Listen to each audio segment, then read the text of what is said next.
Hey, it's Geeky Panda here. I'm going to be presenting you my Panda's top 5 disappointing game. And at number 5, it's going to be SimCity. Now, for me, a longtime fan since the third game, I was thrilled when they announced it. 4 was an amazing title especially, but leading up to it, I was thrilled, and I pre-ordered it on Origin, but when it came out, it was just frustrating as hell. One of the things about this game was the always online feature, which actually ended up hurting and almost killing the game when it came out because the servers were so overloaded you weren't even able to play. And then when you finally were, you found out the gameplay features were very simplified, dumbed down, and so outright missing from previous games, while other things include just so many bugs and issues like the traffic issues.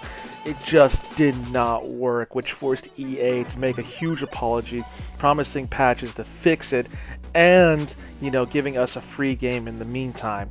With this, though, SimCity was always about a single-player experience of building your own utopia, and EA wanted, forced us to play with others to build our utopia, but on a smaller scale, and a buggier one at that. So this was definitely a huge disappointment for me.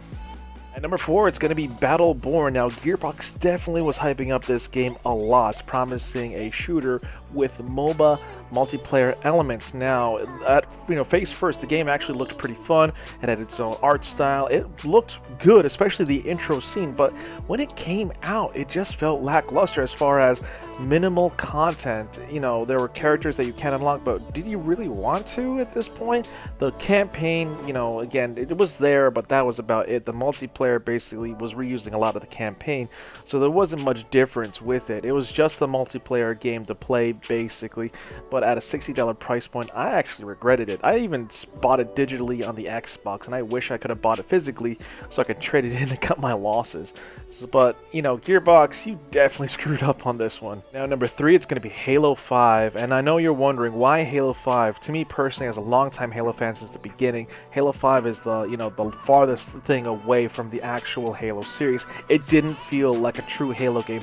On top of it, the storyline I did not even get interested in, and with me always playing the campaign to each and every Halo game to the end, I did not even complete the campaign. It didn't even grab me for that long. I lost interest. The multiplayer wise was, yes, it was somewhat fun. It just felt more like a Call of Duty game, and the fact that they released the game, well, even the basic elements of a Halo game, including, Forge World had to be DLC. Firefight had to be DLC. There was no split screen. There was no LAN support. It just felt like something that they wanted to make it more like a Call of Duty game that dazzle us than actually care about the gameplay, the story, and everything of what Bungie did originally. To me, this was a really big disappointment. Now at number 2, it's going to be No Man's Sky, and man, was this game overhyped to shit. A $60 game which felt like it was supposed to be at least a $20 indie title. The game, well, yes, it was fun for the first 8 hours, and then it dropped off into oblivion because it was the same thing over and over and over again. It got very repetitive. There was not much of it going on. There was promised features that never even made it to the final game, and the fact that Sean Murray or Hello Games has remained silent for a bit until the supposed hack on their Twitter account is just very worrying, because it's like you got people that are like, where's the patches, where's the content, and nothing. This game just was basically, the full-on 180 act. I was lucky that I got a refund from Sony because I did bought it digitally as a pre-order. Now, before I reveal the number 1 spot, the runner-up is going to be Duke Nukem Forever, a game that has been in development for 10 plus years. Now, the reason why I didn't put this at the number 1 spot was because it was a 10-year development, and I had a gut feeling that this was not going to be a great game, or at best a good game.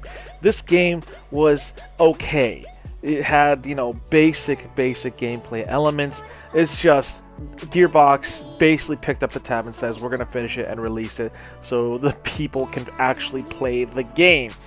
With that, yes, this game might irk some people because especially nowadays, how everything works in our society, but the game was finally out. And to that, yeah, it's glad to see that Duke is back, but he didn't make a big of an impression as we all thought he would. Now, at number 1, it's going to be Aliens Colonial Marines. Now, this is ironically the third Gearbox title on this list, but it's definitely justified because the game was in development for a while and then finally got picked up by Gearbox because they themselves declared that they are huge, James Cameron Aliens fans, and they wanted to see this game through. And when they first initially released their trailers and screenshots to the public, it looked like a great game in the making. The fact that it is a sequel to James Cameron's Aliens movie, and we can completely ignore the third and everything else in between, but it looked awesome. But later on, when the game was about to release, we noticed with the recent trailers a downgrade in quality, and when it came out, it was just a mess. Not only did the graphics didn't look as good as it should have, the AI for the enemies, xenomorphs, was completely stupid. The game just didn't work, and the bad part was the story, which was, it wasn't even great, is canon. Yes, this story is officially canon, and I'm like, oh god, why? The voice acting it was just there. It wasn't just...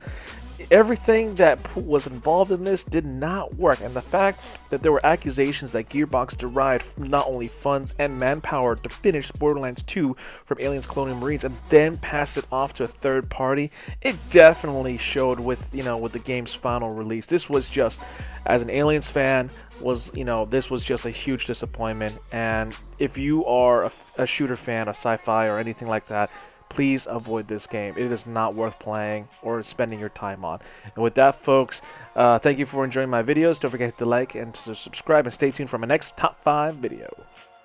Let's do this. I cannot shoot for jack shit, so don't expect me to... Oh, shit. Oh, wow, we already got first patient of the day.